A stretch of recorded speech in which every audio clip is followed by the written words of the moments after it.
For more than 4 decades, Robin Williams made millions of people feel less alone. He could explode into a room with voices, characters, jokes, and impossible speed, then turn around and break your heart in a single quiet scene. When he died on August 11th, 2014, the world mourned a cultural landmark. But 3 people lost something far more private than any public tribute could capture. Zach, Zelda, and Cody lost their father. What followed was not one story of grief, but 3 separate ones. Zach moved toward service. Zelda fought to reclaim her grief from public ownership. Cody nearly disappeared from view. How do 3 children lose the same father and end up learning to live with that loss in 3 completely different ways? Robin Williams spent much of his childhood feeling alone. He grew up in a wealthy but often quiet household, with parents whose work kept them busy and away from home, and he later described himself as a shy, introverted kid. Mimicry, voices, and comedy became his way of filling that empty space and reaching other people. Long before the world knew him, he'd already learned the thing that would define his career. If he could make someone laugh, the distance between them disappeared, even if only for a moment. That instinct eventually became his gift to millions, but it started much smaller, in a lonely child who discovered that humor could stand in for company. He didn't just work in comedy later on. He needed it first. By the late 1970s, that private survival skill had turned into a national phenomenon. His appearance as Mork on Happy Days hit audiences so hard that producers built an entire show, Mork and Mindy, around him. People had seen comedians before, but Robin worked at a different speed than anyone else on television. He could turn a line into 10 voices, a prop into a character, a pause into a joke no writer could have planned. The public version of Robin Williams arrived almost overnight. Underneath the velocity was the same instinct he'd found as a boy: get close to people by making them feel something together. That speed made him look fearless on stage, even while fear stayed part of him off it. His film career widened that connection. Good Morning, Vietnam showed how fast his comedy could turn into anger. Dead Poets Society turned him into the teacher a generation of viewers wished they'd had. Aladdin gave children a genie who felt limitless. Mrs. Doubtfire found a way to make family pain funny without treating it as a joke. Good Will Hunting won him an Academy Award and proved he could hold a quiet scene as well as an improvised one. He wasn't famous only for being funny. He was loved because laughter, sadness, compassion, and loneliness all seemed to live inside the same person, and that mix is a large part of why his death landed on total strangers the way it did. Fatherhood entered Robin's life before his career had reached its final scale. Zach Williams, his first child, was born in 1983. Robin later described Zach's birth as a turning point in his fight against cocaine, one of the things that finally pushed him toward sobriety. For all the chaos playing out around him in public, becoming a father gave him something immediate that he couldn't put off or perform his way out of. Zach grew up with memories of a father who was already famous but still becoming the global figure people remember today, and he grew up close enough to watch the man who could electrify a room also struggle once the room went quiet. Robin's first marriage to Valerie Velarde eventually ended, and in 1989 he married Marcia Garces. Their daughter Zelda Ray Williams was born that same year, and Robin named her after Princess Zelda from The Legend of Zelda. It's one of those small details that has survived precisely because it makes a famous person feel ordinary again. He wasn't naming a brand, he was naming his daughter after a video game he actually liked. In a family surrounded by films, stages, awards, and publicity, that kind of private, slightly silly choice mattered. It hinted at a father his children knew beyond the character the rest of the world had claimed for itself. Cody Allen Williams arrived in 1991, completing a family of 3 children across Robin's 2 marriages. By then, Robin's fame had become enormous, but his kids didn't grow up knowing only the public version of him. They lived with a man who played games, read to them, collected odd things that amused him, and could be intensely affectionate away from any camera. That matters for what comes after 2014 because this isn't a story about three children mourning a stranger who happened to be famous. They'd known the private man behind the performance, so losing him meant losing an actual relationship, not just finding out that a public image had been incomplete all along. Some of the best stories about Robin are the small ones. He once described reading C.S. Lewis to Zelda when she was little, doing a different voice for every character, only for her to tell him to stop and just read it normally. So he did. She liked it better that way. It's a funny detail because it flips what the world expected from him. Millions wanted more Robin Williams, and his own daughter sometimes wanted less performance and more plain father. He also said his kids kept giving him a sense of wonder as they grew. Behind the career was a man genuinely curious about who his children were turning into. Around them, the performer sometimes just had to be a dad. It's worth establishing that warmth before the story turns dark. It would be easy to draw a simple line between a cheerful public Robin and a troubled private one, but the truth was messier than that. His children knew the humor, the affection, and the same playfulness audiences saw on screen, so the private father and the public entertainer weren't really opposites. If anything, that's part of what makes this tragic. The qualities people loved in Robin were real ones. The same sensitivity that made him feel emotionally accessible to strangers watching a screen existed inside his own house too, which is exactly what made his final decline so frightening to watch up close. Robin married Susan Schneider in 2011, and she became the person living closest to him during the final stretch of his life once symptoms began appearing that nobody could fully explain. What followed didn't look like one clean illness so much as a cluster of problems pulling in different directions at once. His anxiety got worse, his sleep grew disturbed, paranoia crept in, his body began to change, and his thinking sometimes got harder to follow. A man who had spent his whole life controlling timing, memory, language, and performance was suddenly running into moments where none of it behaved the way he expected, and his family had to watch it happen with no explanation they could trust. The decline didn't show itself the same way every day. At times, Robin could still seem lucid, sharp, and recognizably himself. At other times, confusion and fear broke through. Susan later described a frightening pattern: clarity, then disorientation, as though the person she knew kept drifting in and out of reach. Robin himself understood that something was wrong, which may have been the most terrifying part. He had enough awareness to know his mind was changing, but not enough information to understand why. A performer who had trusted his instincts his whole life could no longer trust the signals from his own brain, and every good day felt like relief while every bad one felt like new evidence something was wrong. During the filming of Night at the Museum, Secret of the Tomb, the people around Robin noticed a kind of professional anxiety that didn't fit the man they knew.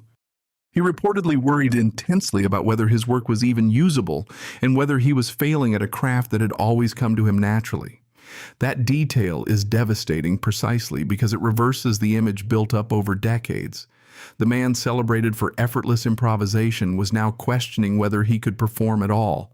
Fame had once stood as proof of his mastery. In those final months, the same work became a measuring stick that showed him, take after take, how much he felt himself slipping. In May 2014, Robin was diagnosed with Parkinson's disease. The diagnosis explained some of what doctors could see, especially the movement-related symptoms. But it didn't explain the whole picture. Anxiety, paranoia, cognitive changes, sleep disturbances, and shifts in perception kept complicating everything underneath it. The family finally had a name, just not yet the right one, and that difference would matter enormously later on. While Robin was alive, everyone around him was working with incomplete pieces of a puzzle none of them could fully solve. The full explanation would only arrive after the one person who needed it most could no longer hear it. On August 11th, 2014, Robin Williams died at 63. The reaction was immediate, and it was global. Fans quoted his films, shared old interviews, replayed favorite scenes, and tried to make sense of how someone tied to so much joy could be gone so suddenly. But for his children, the size of the public mourning didn't change the basic fact underneath it. Zach was 31, Zelda had just turned 25, Cody was 22. They were adults, but it's still young enough for a parent's death to redraw the shape of everything that came next. And it hit them at the exact same moment the rest of the world found out. Zach had the longest history with his father of any of the three children. He'd watched Robin move through different phases of fame, sobriety, relapse, marriage, recovery, and professional reinvention. And he was old enough to understand that the man on stage and the man at home didn't always move through life in the same condition. In his family, addiction and depression weren't abstract subjects. They were realities that came with consequences he'd already seen up close. That background is part of why the first public explanation for Robin's death felt so plausible to everyone, Zach included. Severe depression fit a story people already understood. It would take months for the medical picture to change, and with it, the meaning of his father's final year. In the immediate aftermath, depression dominated the story people told about Robin's death, an explanation that felt familiar and, sadly, believable. He'd spoken openly about addiction and emotional struggle before, so many assumed the last chapter of his life belonged to that history. But his family was grieving inside a story, still missing pieces. They carried memories of fear, confusion, disrupted sleep, movement problems, and moments when Robin didn't seem like himself. None of that went away just because a simple explanation had been handed to the public. It stayed unresolved, waiting on a diagnosis that could only come once his brain was studied after death. A partial explanation can feel like comfort at first. Later, it starts to haunt you. For Zach, that waiting mattered. Grief already makes people replay the past, and an unnamed illness adds another layer on top of that. A frightened phone call, a moment of confusion, a sudden change in behavior can all take on a different meaning once new information comes in. It's worth being careful not to invent guilt Zach has never claimed for himself. What can fairly be said is that later knowledge changed how he remembered it. His family had been watching a neurological disease with no name yet, and realizing that afterward made his father's final months look different in hindsight. Robin himself had been searching for answers. At different points, he reportedly wondered whether he might be developing schizophrenia or Alzheimer's disease. Those fears reveal how aware he was that something fundamental was changing. Imagine recognizing that your own mind no longer feels reliable, while every explanation offered to you still feels incomplete. He knew he was frightened, and he knew his thinking and body were behaving differently. What he didn't know was the actual disease behind it. 3 months after his death, pathology findings finally supplied the name. The answer came too late to help him, but it changed almost everything the family thought they understood, and the fear itself became one more fact his children would have to absorb. The finding was Lewy body dementia, a neurological disease tied to abnormal protein deposits in the brain. It can affect cognition, movement, sleep, perception, mood, and behavior, in combinations hard to interpret while the patient is still alive. That complexity helps explain why Robin's final months looked like several illnesses layered on top of each other. The Parkinsonian symptoms were real, and so were the anxiety, the fear, the cognitive changes, and the disrupted sleep. The diagnosis didn't erase depression from the picture. It showed that what he'd been living through was neurologically more severe and tangled than anyone around him had realized. For his family, the diagnosis brought clarity, but no chance left to treat it. Suddenly, memories from Robin's final year could be reorganized around a cause. The paranoia, the confusion, the shifts between clarity and blankness, the night terrors, the movement problems, the fear he could no longer perform, all fit inside a framework the family hadn't had access to while he was alive. That's what makes the diagnosis so cruel. It was an answer, just not one that could help Robin. By the time the disease had a name, the person living inside it was gone. And for his family, that knowledge cuts two ways. It explains what happened and deepens how helpless they'd been to stop it. For Zach, that meant his grief carried more than absence. It carried retrospective understanding, too.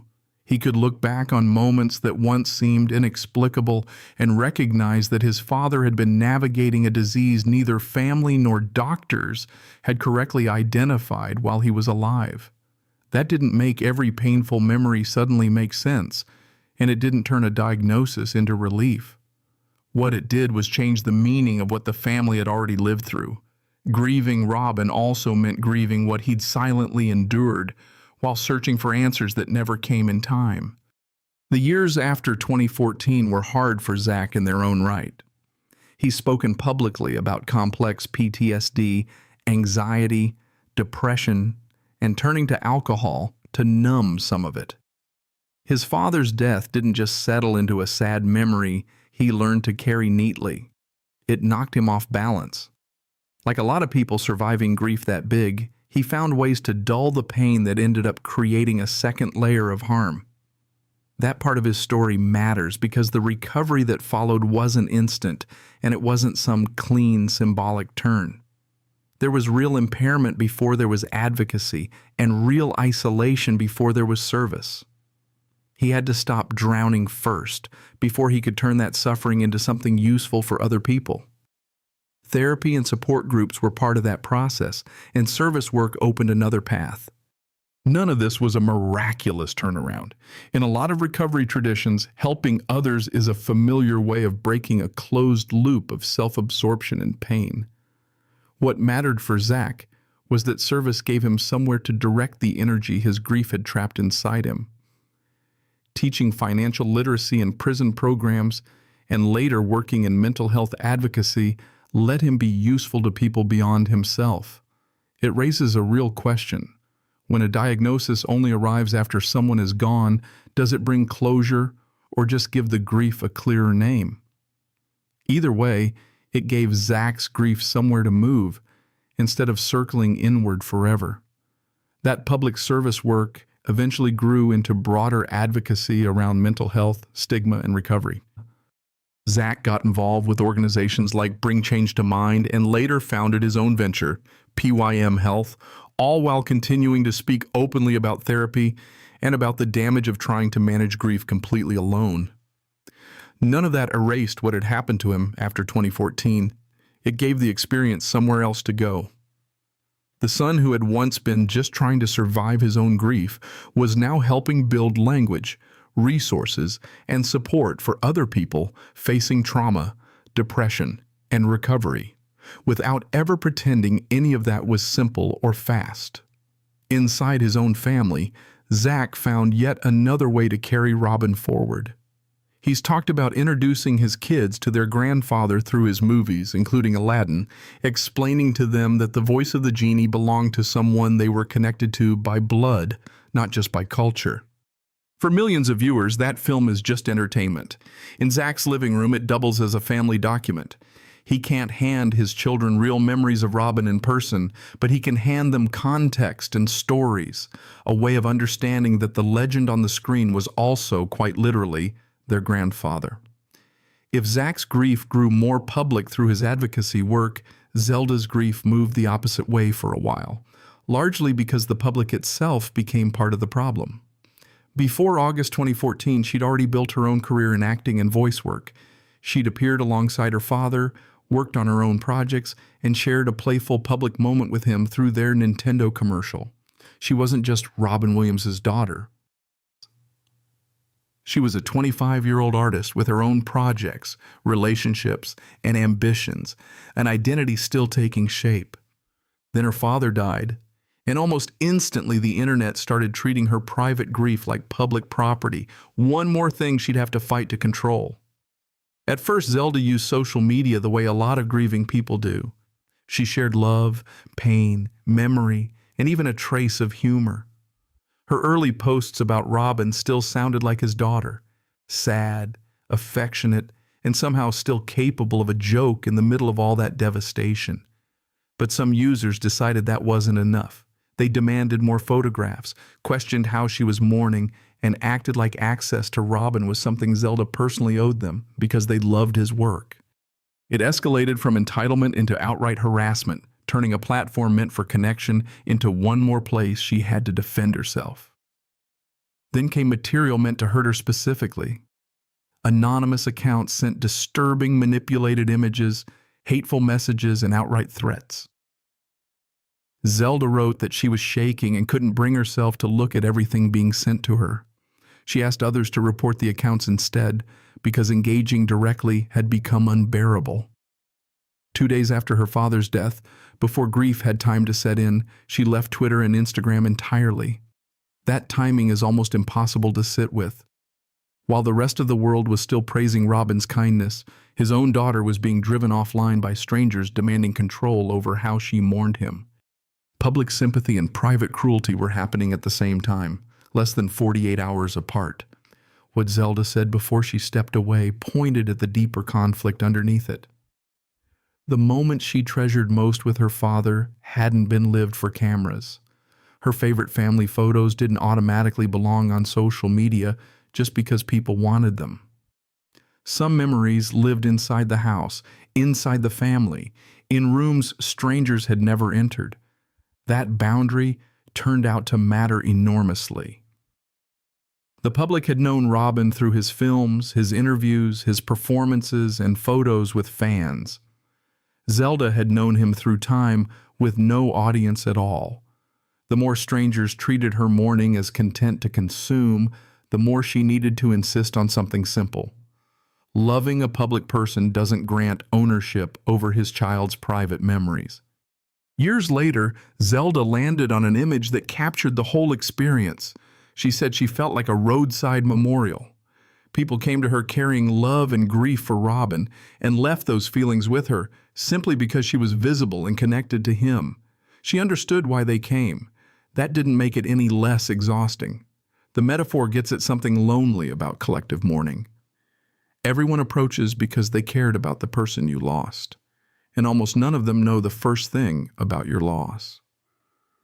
When millions loved the person you lost, where does their grief end? And where are you finally allowed to start yours? For a long time, Zelda had become a symbol before anyone let her just be a daughter. Zelda eventually returned to public life, just not on the old terms. Around the anniversaries of Robin's death, she'd sometimes step offline entirely rather than become the designated receiver of everyone else's memories. That wasn't rejection so much as self-preservation. She was turning down a role nobody had asked her permission to assign. The gracious daughter who absorbs an endless stream of condolences because strangers need somewhere to put their feelings. What matters is that healing, for Zelda, wasn't about learning to tolerate attention.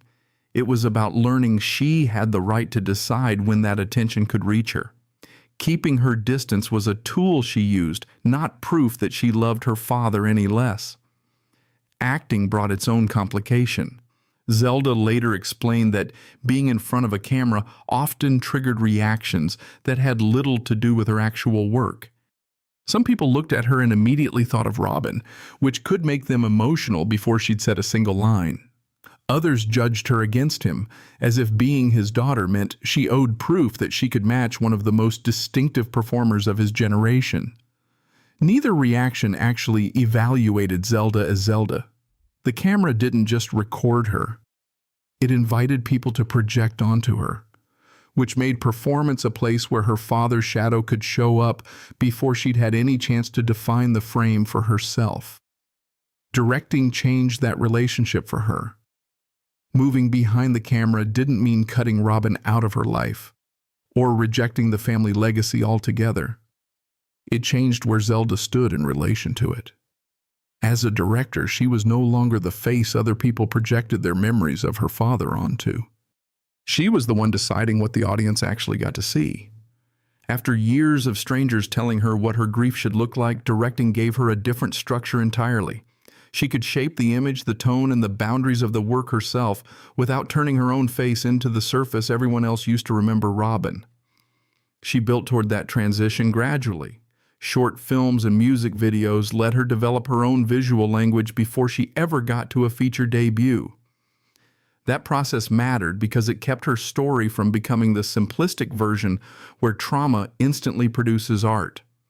Zelda had to work at it. She had to build craft, taste, confidence, and authority over time, which let directing grow into a professional identity rather than therapy by another name. That distinction protects her from the same trap she'd already run into as an actor, being reduced to her father. Her grief could shape the work without becoming the only reason it deserved attention.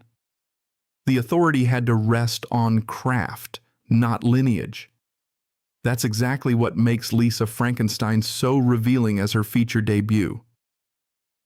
The film is funny, dark, strange, romantic, and built around a grief-stricken young woman, but it never plays as a disguised memoir of Zelda Williams herself. Grief runs through its emotional bloodstream without swallowing the whole film. That distinction matters. Zelda didn't need to make a movie about Robin Williams for her own experience of loss to shape the work underneath it. She got to build a story with its own characters, its own style, its own humor and rules. Pain had become material she could transform rather than an identity the public got to demand from her on command. Then, in the final scene, she slipped in a small tribute to her father, rainbow suspenders, echoing the costume that had become iconic on Mork and Mindy. It was quiet enough that a lot of viewers missed it, which Zelda reportedly liked. The tribute never interrupted the film to announce itself or ask the audience to stop and admire her grief. It was simply there, inside a world she'd built herself, visible to anyone paying close enough attention. That subtlety might be the most important part. She got to remember Robin without handing the work over to him. And that restraint is what turns remembrance into authorship instead of obligation. The contrast with that roadside memorial image is striking. After her father's death, strangers came to Zelda and put Robin in front of her constantly, forcing his public memory into every space she occupied. Years later, she stood behind the camera and decided exactly where his memory belonged instead. She didn't erase him from the light so much as take control of it. The rainbow suspenders appeared because she chose them, where she chose to place them, for exactly as long as she wanted them there. That's more than a career shift. It's a form of agency, the difference between being turned into a monument and actually taking control of the frame yourself. Cody Williams chose a very different path from either of his siblings. Born in 1991, he was 22 when his father died, and he's remained the least publicly visible of the three. That privacy shouldn't be mistaken for absence from his father's world, though. Cody has worked in film production and other behind-the-scenes roles, choosing the industry's infrastructure over its celebrity-facing surface. He never built a public identity around being Robin Williams' youngest son. Where Zach eventually spoke openly and Zelda built a visible directing career, Cody mostly removed himself from the expectation that grief has to be narrated publicly, and his silence became meaningful for exactly that reason. Almost everyone expected the opposite of him. His production work matters because it keeps the story from collapsing into Cody rejected Hollywood, which isn't accurate. He worked inside the industry the whole time. What he seems to have rejected was the attention economy built around his surname. He could hold film credits without ever sitting for an interview about them. The work could stay real without turning into a persona. That's an unusually hard boundary to hold on to when your father remains one of the most recognizable actors of his generation. Cody's choice points to a different relationship with inheritance. You can stay close to the craft without turning a private connection to a famous parent into something you cash in. After Robin's death, Cody put out a brief statement about his love and respect for his father, saying he'd carry him wherever he went. Then, for the most part, he stepped back from public view. There's no real reason to read that silence as emotional avoidance. Public expression was never a reliable measure of private grief to begin with. Some people survive loss by talking about it. Others survive it by carefully limiting who gets access to the pain at all. Cody's life offers an important counterpoint to both his siblings because it's a reminder that mourning doesn't become more authentic just because strangers get to watch it happen. The clearest public glimpse into how Cody remembers Robin came through his wedding in 2019. He married Maria Flores on July 21st, his father's birthday, at the same San Francisco home where he'd grown up. Guests carried yellow roses. Cody and Maria lit a memorial candle for loved ones they'd lost along the way. The symbolism was deeply personal without ever tipping into theatrical. Robin's absence was acknowledged inside the celebration without taking over the entire day. Grief got to sit beside new life instead of dominating it. Remembrance folded quietly into ritual rather than staged as performance for anyone watching. That difference matters when you put the three siblings side by side. Zach found language, service, support groups, and a sense of usefulness. Zelda found boundaries and then creative control. Cody kept his distance from public scrutiny and kept his remembrance largely private. None of those paths is healthier just because it's more visible than the others. Grief isn't an audition. There's no correct number of interviews, anniversary posts, photographs, or public statements that proves a child loved a parent. The Williams siblings show three different truths at once. Speaking can heal, creating can heal, and silence can hold just as much love as either one. Looked at that way, a phrase like the tragic fate of Robin Williams's children doesn't cover it. Real tragedy did happen to them. Their father died suddenly. The disease behind his decline only got identified after death. Zach struggled with trauma and self-medication. Zelda was harassed while trying to mourn. And Cody lost his father at 22 and chose a life shielded from public attention. But none of that adds up to three tragic endings. It adds up to three different starting points for adapting to loss. What gives this story its weight isn't only what the three of them endured, it's what each of them built afterward, around the empty space their father left behind. Robin spent his career helping people feel less alone through performance. He turned loneliness into jokes, fear into improvisation, sadness into characters who made total strangers recognize themselves. His children didn't inherit that exact method. Zach turned his pain into service work and openness about mental health. Zelda turned hers into art, boundaries, and authority over her image. Cody turned his into privacy and quiet remembrance. The forms look almost opposite on the surface, but the impulse underneath might be related. Pain doesn't have to become spectacle, and it doesn't have to leave someone else more isolated than before. What the three of them share isn't the method. It's what each method is trying to protect. Maybe that's the deeper inheritance. It isn't comedy or celebrity, and it isn't the burden of reproducing Robin Williams for another generation. All three seem to have found their own way to carry him forward without turning into versions of him. Zach can talk about suffering in a language his father never had for his own final illness. Zelda gets to choose exactly when her father enters the frame. Cody can honor him without inviting an audience to watch. None of those choices erase the grief. They change what it's allowed to do. Pain becomes service, art, ritual, memory, a boundary, something each of them shaped on purpose rather than something that just happened to them. The world lost the genie, Mrs. Doubtfire, the teacher standing on his desk, the therapist who wouldn't let a patient hide behind his intellect, and a performer who could turn one thought into 20 voices before anyone else in the room had finished laughing. Zach, Zelda, and Cody lost their dad. More than a decade later, each has found a different way to carry that loss without turning into a copy of him. So what did Robin Williams actually leave his children? Only the weight of being connected to someone millions loved, or also the freedom to decide what service, art, privacy, memory, and love would look like once he was gone? Share your thoughts in the comments below. If this documentary changed how you see the family behind Robin Williams' extraordinary legacy, like and share it. Subscribe to the Fame Autopsy for our next story about the human cost behind fame. We will see you in the next story.